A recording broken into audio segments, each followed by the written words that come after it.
Hey guys, Other Boy Reactions here. Alright, so we're hopping back into Doctor Who. Last time was that fabulous two-parter that I really enjoyed. And I was trying to figure out why I really enjoyed it, and I think it's because as a lot of you know, I'm not really big on sci-fi, but when you know, fantasy and sci-fi can incorporate things that are in our actual reality, then I'm very intrigued. And then when you combine that with, you know, the emotional relationships that have already been established with main characters, then I'm hooked. I will have to see where Rose and the Doctor go from here. Let's get into it. Alright, so this is Doctor Who, Season 2, Episode 7, The Idiot's Lantern. But everyone's getting a telly, Dad. Even Mr. Gallagher. Oh, what year? The bell's at number 67. Well, perhaps we'll get one for the coronation. If you're lucky. We'll see. Don't wait up. I heard they rot your brains, rot them into soup, and your brain comes pouring out of your ears. That's what television does. Huh. Oh my god! Ew. What happened to her? What do you mean? That awful face. I say stop it! Queen Elizabeth. Oh, is this 1953? Last time I looked, time for a lovely bit of pomp and circumstance. What we do best. Look at all the TV aerials. Looks like everyone's got one. That's weird. My nan said What? tellies were so rare they all They had look to like turn into one else. Nazi Not symbols. around here, love. It's happening all over the place. They're turning into monsters. Tommy! Not one word. Get inside now.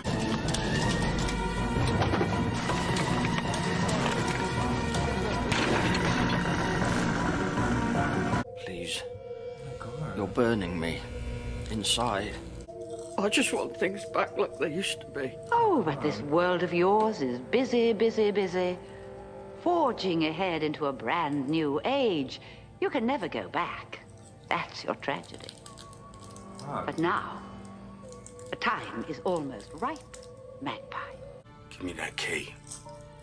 Calm the fuck down. I said give me that key right now. Or what? The fuck is your problem? Don't think I've finished with you. What? All the warnings I've given you, and every time, you disobey me. We can't just lock her away. Excuse me, sunshine, I am talking. But Eddie, what if she's dying? I am talking! Oh my god! Fucking psycho. Hold on a minute. Like the gentleman says. Hold on a minute. You've got hands, Mr. Connolly. Yeah, Two do it big yourself. hands.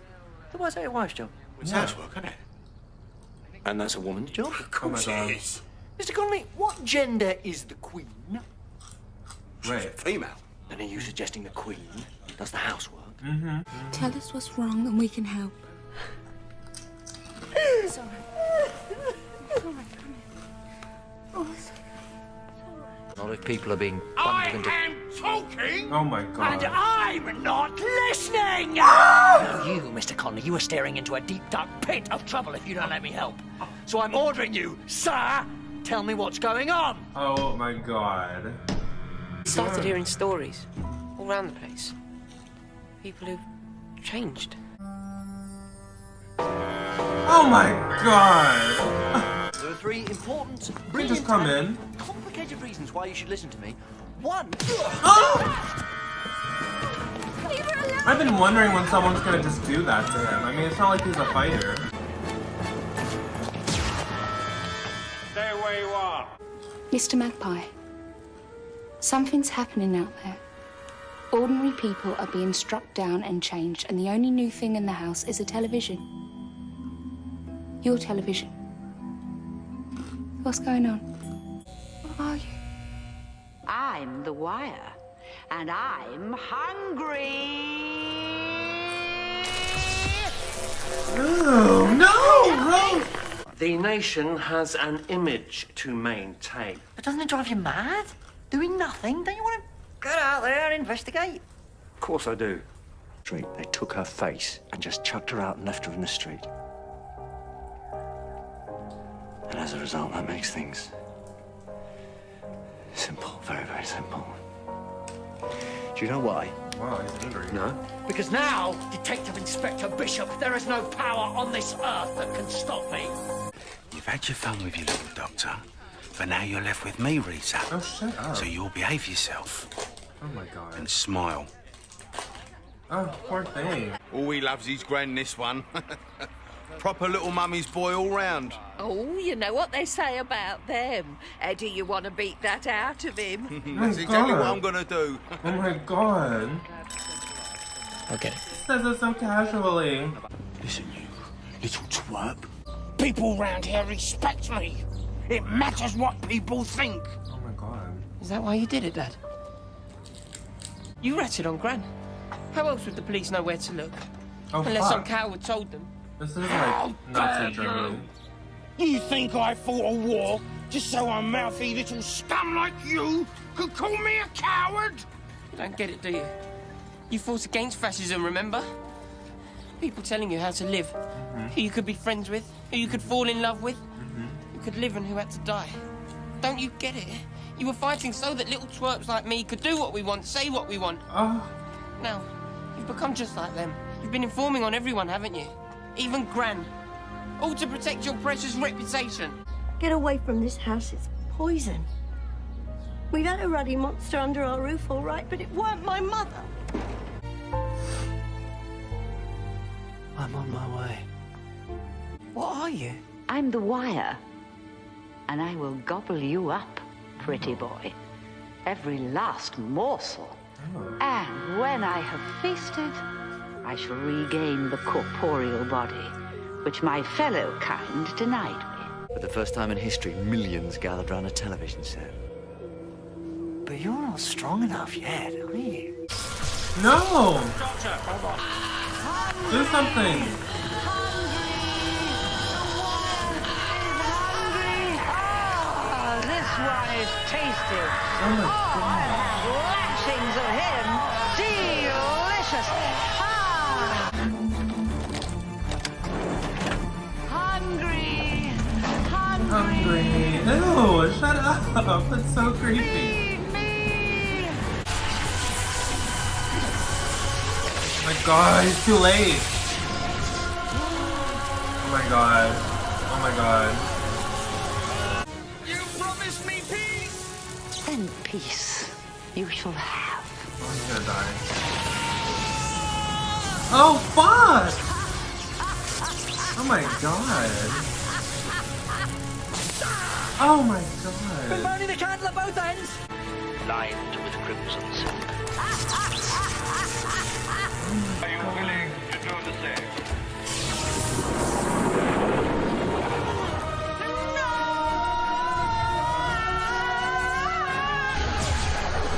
Oh my god. Oh my god. I turned the receiver back into a transmitter and I trapped the wire in here. I just invented the home video 30 years early.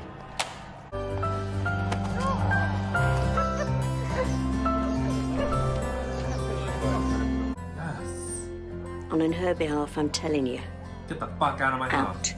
Yes. Is that it then, Tommy? New monarch, new age, new world. No room for a man like Eddie Connolly. That's right. I love it. He deserves it. Tommy, go off, Graham. What? What for? He's your dad. I'm He's an so idiot. Of course he is. Like I said, he's your dad. what? No. But you're clever.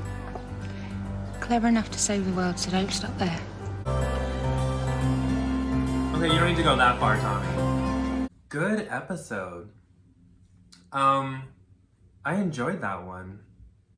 Another commentary on technology and, you know, the dangers of technology and what technology can do to us. The Idiot's Lantern, I mean, yeah, that's basically the television. There are some good things about, you know, TV and film and,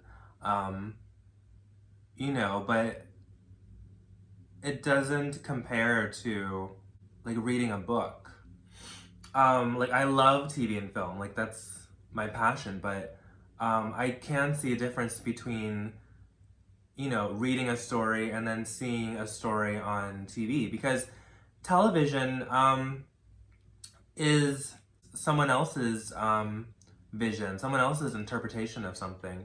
So you're really only getting to see like one point of view almost. Whereas reading a story, you know, is your interpretation of a story, and you get to see characters the way you want. You get to imagine them the way you want. That's personal, that's individual. Seeing things on screen, you know, that's the director's vision, that's the writer's vision, you know, and there's very little room for interpretation. Now, I mean, everything is subjective. I thought it was so crazy and creepy how the antennas on everyone's roof were shaped like swastikas. Oh my god.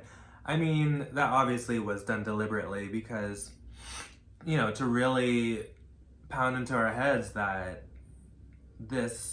in this world, you know, the TV was being used for evil. And, you know, there's always that danger with TV and technology that, you know, it can make us, like in the show, it made them mindless, and, you know, by taking their face, it made them all the same. They all lost their individuality. Just like in the previous episodes with the Cybermen and, you know, the little ear pods. Everyone became the same. Yeah, that's what technology can do sometimes. It seems like, you know, by making our lives easier, technology makes our lives easier, and it seems like, oh, now we have more freedom to do other things, but it can also take away our individuality and our, almost like our soul. I mean, that's what was happening to them. Their souls were being taken from them, and they were all becoming mindless, brainless things that had no personality, no nothing. They're like vegetables. And I thought that was, you know, very clever. And I liked, you know, the woman that played the wire. She was great. She was just like, hungry. Oh my god. She was so good. Because she said she wanted to take corporeal form. I was waiting for her to like take the form of the queen and like replace the queen. That would have been so good. And then have them like end it where like, you know, she, you know, the current Queen Elizabeth is, you know, actually the Wire in disguise, and oh my god, that would have been so good. But anyway, it was supposed to be like a metaphor for like the Nazis.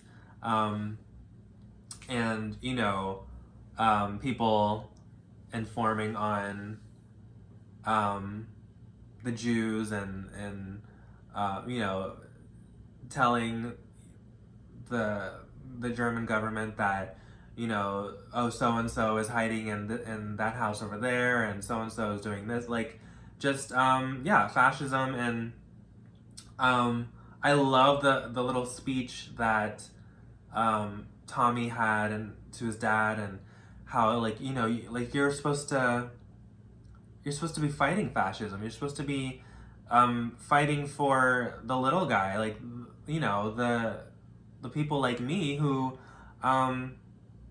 you know, who can't fight for themselves, and who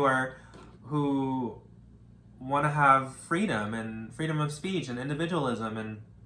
And it's like he totally got twisted. The father totally got twisted, and I feel like that can happen so easily when you have a thirst for power. I mean, he was so desperate to be respected, the father, that he let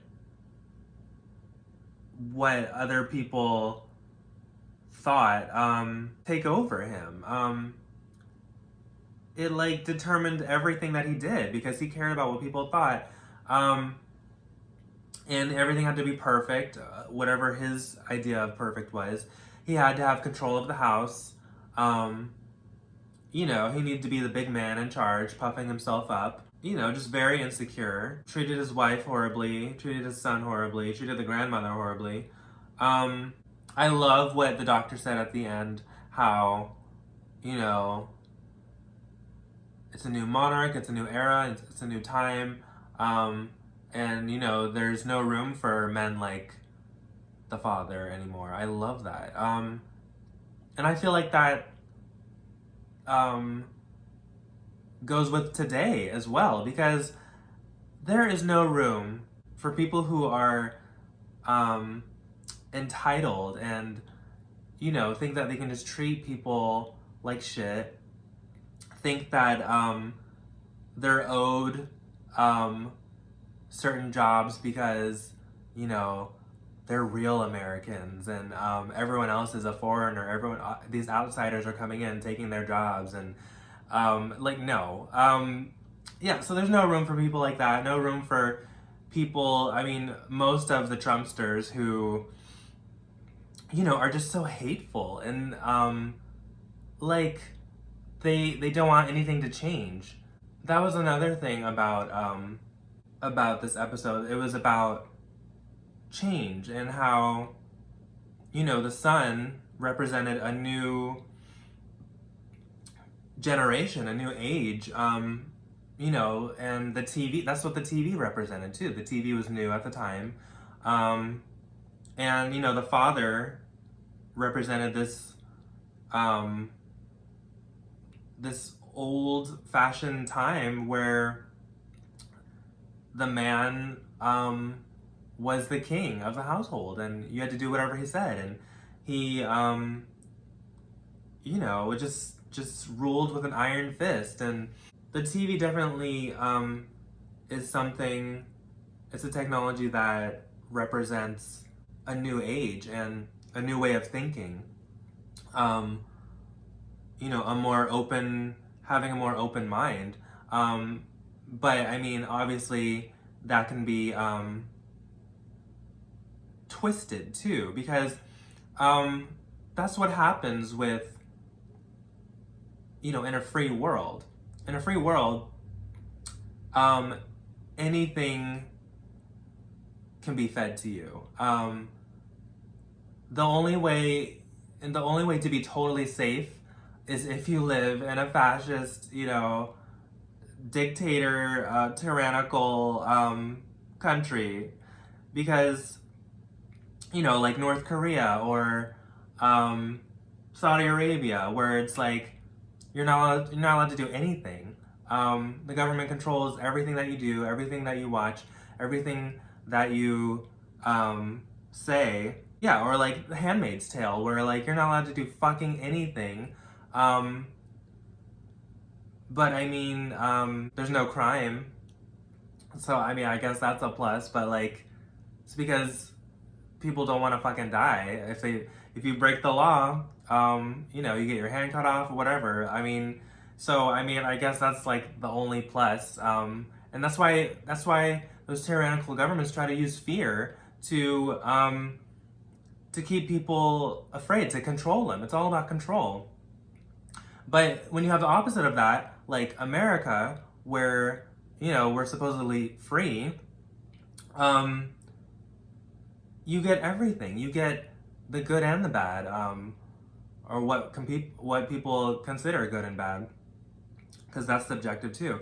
But like, and I think that's another thing the television or The Wire in this episode represented, because the television is an amazing achievement. It's an amazing piece of technology.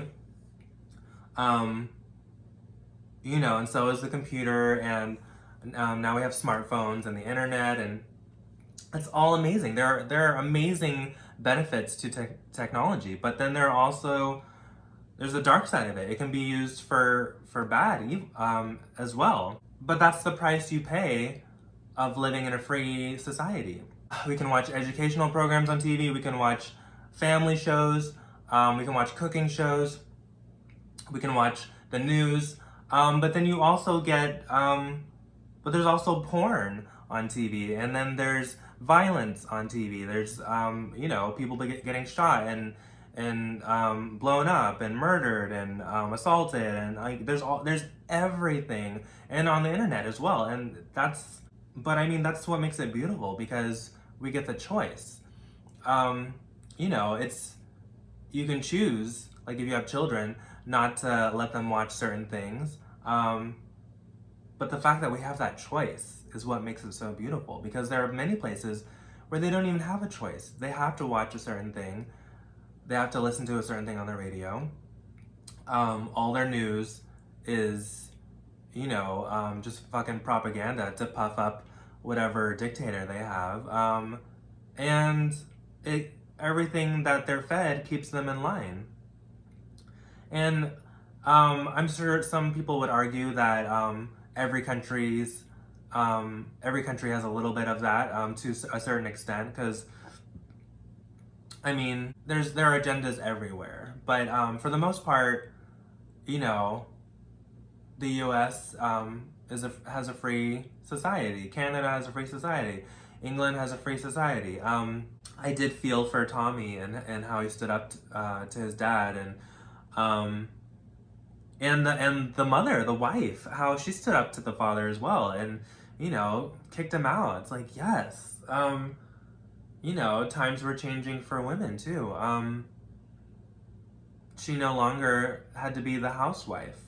I mean, she's probably gonna have to go out and get a fucking job now, but maybe that's something she's been wanting to do, and her husband never let her. Who knows? I mean, they're not fucking real, but I thought it was interesting how, you know, the son was still mad at the father at the end, and Rose told him, you know, I mean, he's still your father, so you should go after him. I don't know how I feel about that. I mean, it probably is good, because it's better that he can, now that the father's out of the house, maybe the son can have an actual relationship with him where it's mutual respect. Because under, you know, the father's roof, where the father was in charge, no one respected the father. Like, not real respect. They were just afraid of him. That's not the same thing. Being afraid of someone is not the same thing as respecting them. And that's what the father didn't understand. You can't make people respect you. Like, it has to be earned. And he didn't earn it. He was just cruel. Now that, you know, the father is out of the house, the son, they can at least try to have a relationship, because the father doesn't have control over him anymore. So, you know, if the dad is still rude, you know, the son can just simply walk away and be like, okay, well, I tried, you know, like, see ya. But I guess it is important that he at least try to have a relationship with him, because, you know, people can change. It's possible, but I mean, I think especially for someone like the father, it would be very hard for them to change. I mean, because he's probably been that way for so long. And that generation too, very hard to change. Very hard for baby boomers today to change. You know, the ones who are not open-minded and who just want things to stay the same. Like, it's not gonna happen. Like you need to, like, everyone needs to adjust and adapt to change, you know, but especially baby boomers, because there's so many of them, and they're getting older right now, and they're the ones who are having the most trouble with change. Now, obviously, it's not all of them, but a lot of them, you know, are afraid of, you know, people from other countries, or afraid of people who look different than them, people who sound different than them, afraid of seeing women become more liberated, afraid of not being able to talk the way that they used to be able to talk to people, because people are waking up to how disrespectful language used to be back in the day. And like, you know, before no one thought anything of it and no one questioned it, but things are changing and it's good. Change is good. And you have to adapt, otherwise you'll get left behind, like the father in this episode. You have to, and that's, I love that that was another message in the show. And yeah, like the doctor said, like there is no room left for people like that. There's just not. There's no room for hate. There just isn't, and hate speech. So yeah, I enjoyed that episode, and I didn't think I was gonna enjoy you know, an episode again so soon after the last two were so good. But I had fun, and I enjoyed this episode. If you did too, please like, comment, and subscribe. And if you'd like full reactions, please check out my Patreon by going to the link down below. Alright guys, thanks for watching. Bye. And tell you more than me.